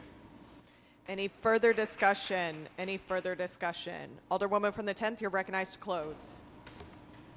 Thank you, Madam President, members of the board. It's always a lot of good things that are said during these conversations, and I know some people think it does too much, but I think it does the right thing because it shows the position that people come from, their line of questioning, what direction they want to take things in, and how sometimes it can guide legislation into different directions from the actual spirit of what the legislation was from. I just do want to note that our director of the Housing Authority, Alana Green, did speak in support of this bill in testimony before. And I just want to also note that in a space where people, I speak for myself, like Alderman Cone spoke about his dishwasher. I only got into politics to advocate for voiceless, to advocate for people, again, like Alderman Narayan said, are most vulnerable, and to bring resources back to the community. That's why you get into politics. It shouldn't be to be divisive in that position. And so with that, I'll just say that this bill, again, is not against any small landlords, and we did have small landlords come and speak at the hearing this year and last year. And so if you're having some thoughts about that, please reach out to somebody. Again, this is going to go under the very capable direction of Dr. Pearson in the Department of Human Services here in the city of St. Louis. This was ARPA funding that was allocated in two different things, and this was the money that was left, again, for us to send this message to tenants here in the city of St. Louis. So with that, I will renew my motion for us to third read and finally pass Board Bill 59 as amended. Been moved by the Alderwoman from the 10th, seconded by the Alderman from the 4th, that we third read and finally pass Board Bill 59 as amended. Madam Clerk, please call the roll. Alderwoman Schweitzer. Alderman Oldenburg. Alderman Cone. Alderman Narayan. Alderman Balmer. Alderwoman Velazquez. Alderwoman Sanier. Alderwoman Spencer. Alderman Browning. Alderwoman Clark Hubbard. Alderwoman Keys. Alderwoman Tyus. Alderwoman Boyd. Alderman Aldrich. President Green. Aye. Alderwoman Schweitzer. Alderwoman Velazquez. Alderwoman Keys. 11 aye votes and 1 no vote. By your vote, you sustain the motion from the Alderwoman from the 10th to third read and finally pass Board Bill 59 as amended. That's the extent of third reading and final passage of board bills. Report of the finally passed and signed by the President. Board Bill 26, 67, 39 as amended, 40 as amended, 50 as amended, 64 as amended, 68, and 59 as amended. All other business being suspended, the President shall in open session affix her signature hereto to the end that these may become law.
First reading of resolutions in reference to committees. We have none.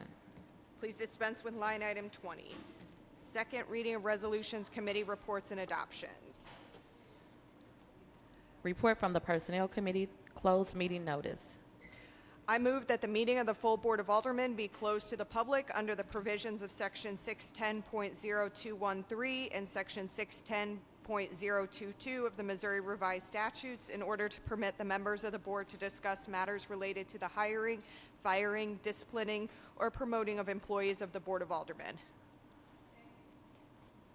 We have a second by the Alderwoman from the 10th. It's been moved and seconded that the board go into closed session. Madam Clerk, please call the roll. Alderwoman Schweitzer. Alderman Oldenburg. Alderman Cone. Alderman Narayan. Alderman Valmer. Alderwoman Velazquez. Alderwoman Sanye. Alderwoman Spencer. Alderman Browning. Alderwoman Clark Hubbard. Alderwoman Keys. Alderwoman Tyus. Alderwoman Boyd. Alderman Aldridge. President Green. Aye. Alderwoman Schweitzer. Alderwoman Velazquez. 13 aye votes. By your vote, you have sustained the motion to go into closed session. Would the marshals please clear the gallery and the board floor? And STL TV, please place the full board in closed sessions. Only members of the board are allowed to stay at this time.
Alderwoman from the 10th, you are recognized on the motion to adopt the courtesy resolutions calendar. Thank you, Madam President, members of the board. I move that we adopt our courtesy resolutions calendar. It's been moved by the Alderwoman from the 10th, seconded by the Alderman from the 3rd, that we adopt the courtesy resolution calendar. Any discussion? All those in favor signify by saying aye. Aye. Opposed? Motion carries. Miscellaneous and unfinished business. We have none. Announcements. Tuesday, July 11th, HUD will have a committee hearing via webinar at 12 p.m. Legislation and Rules will have a committee hearing via webinar at 2 p.m. Wednesday, July 12th, 2023. Public Utilities and Infrastructure will have a committee hearing via webinar at 3:30 p.m. Thursday, July 13th, 2023. The Personnel Committee will have a committee hearing via webinar at 11 a.m. Friday, July 14th, 2023. Full board meeting in the chambers at 10 a.m. That's the extent of the announcements. Any further announcements? Alderwoman from the 12th. Madam President, members of the board, this past holiday weekend, the 12th Ward was hit with yet another storm. 3 weeks ago, we had a storm that took off the front of Williams Temple. It seems to go down Martin Luther King and Kings Highway. We had a number of neighborhoods that were really harshly hit, that being the Kingsway East, the Kingsway West, the Penrose neighborhood, Ville, Greaterville, to some extent, Mark Twain, and a lot of people were without electricity for the whole holiday weekend. Trees fell everywhere.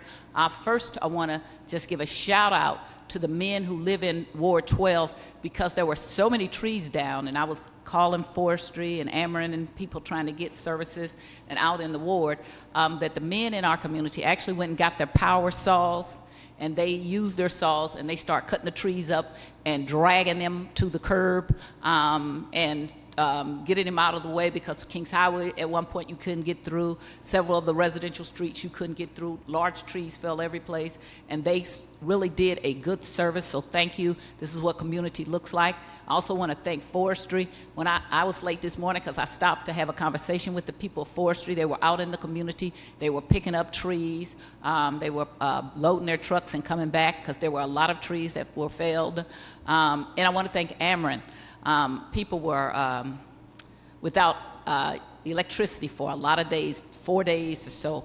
And in fact, there might be a few more that are without electricity. If you are, please call me so I can try to do whatever I can to get your electricity back on. I was calling Ameren. I have some people that I know, and I was at least trying to get a timeline. I want to thank Ameren because they put out notices about what was going on and what they were trying to do. I did see that they hired people from different parts of the country to come in, and so that helps speed up the service. We're really going to have to do something about cutting back brush and trees off of electrical wires, because we had a lot of power outage, not because a transformer or something got hit, but because we have allowed bushes and trees to grow up around places that should be cut back. And I really would like to have Ameren come in here and explain their policy, because it seems to have changed. And if they now only cut trees, they say, between poles in the alley, and not if it comes to your house. And that wasn't always my understanding of the policy. And what happens is, if somebody's tree hits one of Ameren's lines and pulls it out, they might also affect their neighbors and the neighbors and the neighbors. So we got to do a better job with that. In speaking to what the Alderman said from the 3rd, he talked about that we need to hire building inspectors. We have to get them out in that alleys and get bush and trees and cite people if you don't cut that bush back, because it's dangerous and it can start fires. And the good thing, because of the rain, I didn't hear of anybody having a fire at their house during the 4th of July or their garage, which we had before. So I'm thankful for that. I also would like to just announce that on Sunday, my mother will turn 88 years old. She's part of that Granny Caucus that actually walks 4 miles a day. My mother has a lot of energy. So for those of you all and she's involved in all kind of civic activities. And for those of you all looking for me not to have energy too bad for you, because I'm going to be just like my mama when I grow up, and I'm very fortunate to have her, and she's raised me to be an outspoken woman and to take positions, and I'm just so proud that I still have her, because I know a lot of people don't have that, and I'm proud of her that she gets up after my stepfather dies, she goes out, she walks, she belongs to the church, she belongs to civic organizations, and she also is that mother that calls me and my sister when we were not going to get vaccinations. We were like, we don't know what's in them. And my mom called me and said, and you don't know what was in the vaccinations I gave you all those years. And you and your sister need to go get vaccinations. And me and my sister, and I'm 67 and my sister's 65, and this was 2 years ago. I'm proud of the age I am. We both went and got vaccinations because we have respect for my elders, and that's the lady I still report to is Ardelia Tyus Jelks, and happy 88th birthday, Mama. Alderwoman from the 11th. Of the board. I want to just echo a lot of the sentiments just given by the Alderwoman from the 12th Ward. The 11th Ward was hit very hard, and a lot of my constituents are very hurt and upset that there was no emergency response from our city leaders. I was in regular contact with my constituents, calling, getting in the car, driving around. As well, I would like to also thank the gentleman, especially Mr. Anderson, who lives right at the corner of Athlone and West Florissant. He and some other gentlemen came with their chainsaws. It looked like something off of that show with Tim Allen. All of those men were out there together cutting up the tree that had fallen. Our parks were hit very hard. Fairground Park, O'Fallon Park were just devastated. Neighborhoods with houses in the front yard that have fallen. And so as we move forward, I would urge the powers that be to please activate those emergency response units that are supposed to be in existence when we do have situations such as this. I would also like to thank the two young women who made me a member of the Granny Caucus, Lenaria and Raina. I thank you so much. It's a different kind of love being a grandmother. Thank you. Alderwoman from the 10th.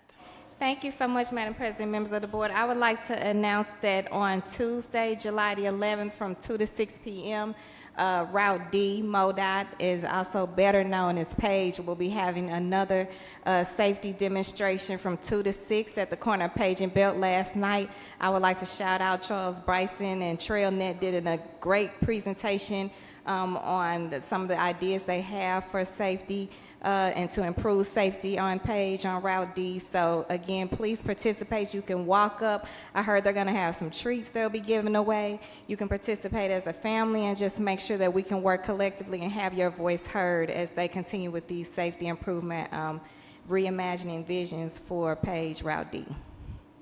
Alderwoman from the 13th. Thank you. I wanted to kind of clarify to the Alderwoman of the 12th to let her know I had already reached out to the chair of public infrastructure and asked her to have Ameren and Spire and AT&T to come to their meeting so we could have conversation on what we need to be proactive on in regards to these storms that hit us. The 13th Ward was hit hard. Walnut Park East was devastated. So the whole Walnut Park community, because of it being named Walnut Park, contrary to people thinking it's a bad neighborhood, it was named Walnut Park because of the walnut trees that are in that community. And that's how people's homes got hit really hard on that during the storm. I have been in conversation with the VP of Ameren and the lobbyists from Friday, ironically, to this morning, getting people utilities still on. So we've been working with that drastically. Again, I want to thank Forestry and Refuge, because the refuge drivers were riding the communities making a list of all the alleys that were blocked. They could not pick up trash because of trees in the alleys. And so I was on the phone with Alan this morning. We made sure that he got the list so they can start clearing those trees so they can get the trash. We're going to come into another storm, and I'm getting nervous because I had a lot of seniors that were impacted. And so we have a lot of big trees in our communities, and it's good that when you have people in the community that work together to try to clear those trees. We even had St. Louis Fire Department working with us trying to clear some of these trees up. So I want to thank those city employees, thank Ameren, because they did do a great job trying to get those people's electricity on. But as the Alderwoman from the 12th stated, a lot of that, it wasn't as easy as just turning a switch and to get stuff on. They had to clear things, and they had to put in new poles. They had to put in the new boxes. So it was a lot of work that in detail. So I want to thank everybody. Our newsletter went out today for July, and that information was in our newsletter to all the 13th Ward residents. Thank you. Any further announcements? Any further announcements? Alderwoman from the 7th. Thank you, Madam President. I just want to announce the second town hall for the 7th Ward. It will be July 19th at the International Institute. I know I've gotten a lot of questions from constituents about public transit lately, and so we have a representative from the North-South Metro who will be coming, expansion, to come and answer your questions. And we also have a representative from Bi-State who will be joining us as well. We will also have child care provided, so don't let having the little ones be a deterrent from coming, and we'll also have refreshments, and I'm looking forward to it. Thank you. Alderman from the 3rd. Thank you, Madam President. I suppose I'm the chair of the caucus with my colleagues Shamim, Rasheen, and Alicia, and Shane. Happy to be affiliated with those fine folks. And I would like to announce that we meaning myself and the Alderwoman from the 1st, are scheduling our next town hall, joint town hall, on September 9th. So plenty of lead time for anyone that would like to join us. We're still working on the agenda, but if folks in the neighborhood, if you're watching, please mark your calendar for 12:30, September 9th at the Carondelet Library. Thank you. Any further announcements? Any further announcements? I do want to make sure that we welcome our 2 newest staff members for the Board of Aldermen, Alana Jones and Rosalind Smith.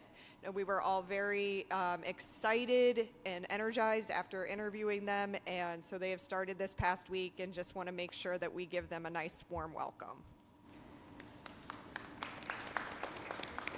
Alderwoman from the 10th, you are recognized on the motion to excuse. Thank you, Madam President, members of the board. I move that we excuse the alderpersons from the 1st and the 6th for necessary absence. Second. It's been moved by the Alderwoman from the 10th, seconded by the Alderman from the 3rd, that we excuse the Alderwoman from the 1st and the 6th for necessary absence. All those in favor signify by saying aye. Aye. Opposed? No. Motion carries. Alderwoman from the 10th, you are recognized on the motion to adjourn. Thank you, Madam President, members of the board. I move that we adjourn until Friday, July 14th, 2023 in the chambers. It's been moved by the Alderwoman from the 10th, seconded by the Alderman from the 3rd, that we adjourn until Friday, July 14th at 10 a.m. in the chambers. All those in favor signify by saying aye. Aye. Opposed? No. Motion carries. We are adjourned.